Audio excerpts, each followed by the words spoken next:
ब्रज में रहकर और रस से युक्त होकर रस स्वरूप श्री कृष्ण लीलाएं करते हैं और रस पिलाते हैं, और जिसकी जैसी इच्छा होती है वह वैसा ही रस पा लेता है।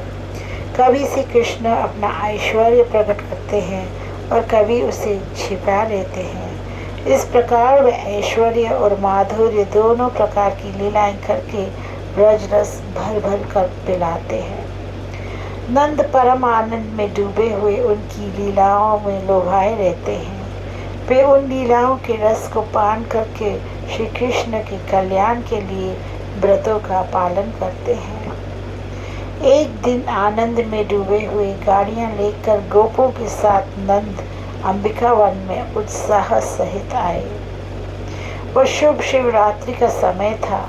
उस अवसर पर उन्होंने आनंदित होकर सरस्वती में स्नान करके पशुपति शिव जी की आराधना की और देवी को पूजकर प्रिय वरदान प्राप्त किया। उन्होंने आभूषण, वस्त्र, अन्न और गौधन के सहित बड़े आदर के साथ ब्राह्मणों को भोजन कराया। यह सब उन्होंने शंकर जी की प्रसन्नता के लिए किया और वे उपवास करके तथा वन में वास करके आनंदित हुए। वहाँ पर एक बड़ा भारी अजगर सर्प रहता था। उसने मुख फैलाकर नंद के चरण पकड़ लिए। नंद उस समय हाँ कृष्ण कहकर उन्हें बुलाने लगे। यह देखकर गोप भी भयभीत होकर रोने लगे और वे जलती हुई लकड़ियां लाकर अजगर को जलाने लगे कि तो जलते हुए भी उसने नंद के पवित्र चरण नहीं छोड़े। उसी समय से कृष्ण वहां आ गए और अपने चरणों को छुआकर उस अजगर के सब पाप मिटा दिए। उसी समय उसकी अजगर की देह नष्ट हो गई और उसने दिव्य सुंदर देह पा ली।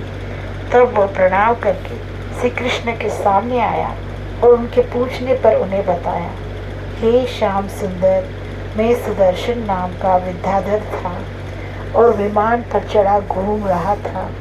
उस समय मैंने ऋषियों को देखकर उनकी हंसी की। मैं उनकी कुरूपता पर हंसा, इससे उनके शापवश मैंने अजगर की देह पाई। यह उन ऋषियों की बड़ी कृपा हुई कि उन्होंने पाप को नष्ट करने वाला शाप मुझे दिया। उसी का फल मुझे आपके दर्शन के रूप में मिला और तुम्हारे चरणों को छूते ही हमारे सब पाप मिट गए। जिन आपके चरणों की शरण अत्यंत सुख को देने वाली है और जो आप सदा ही एक समान रहते हैं, मैं उन आप पर बलि जाता हूँ। फिर वह उनकी परिक्रमा करके और उनसे आज्ञा पाकर वह आनंदित होता हुआ अपने लोक को गया। उस समय ब्रजवासियों ने श्री कृष्ण के प्रभाव को जाना और उनकी अविनाशी शक्ति को पहचाना। नंद आदि सब व्रत के नियम का पालन करके श्री कृष्ण की लीलाओं के गान का आनंद लेते हुए ब्रज में वापस आए। एक दिन की बात है कि गोपियों के प्यारे और रस देने वाले दोनों बलराम और श्री कृष्ण लीला विहार कर रहे थे। वे नीले और पीले वस्त्र पहने थे और हार का आनंदमय श्रृंगार किए हुए थे। गोपियां बड़े प्यारे स्वरों में उनका गान करती हुई प्रेम में डूबी कोमल कोमल तान छेड़ रही थी। बलराम और कृष्ण भी उन गोपियों का आदर करते हुए राग अलापते हुए शोभा दे रहे थे और वे अपने स्वर के उतार चढ़ाव से तीनों लोगों के मनों को मोहित कर रहे थे। उनके गानों को सुनकर गोपियां मोहित होकर सुध बुध तथा अपने वस्त्रों को संभालना भूलकर शोभा दे रही थी। दोनों भाई बड़ी स्वतंत्रता से घूम रहे थे और वे दोनों लीला विहार कर रहे थे।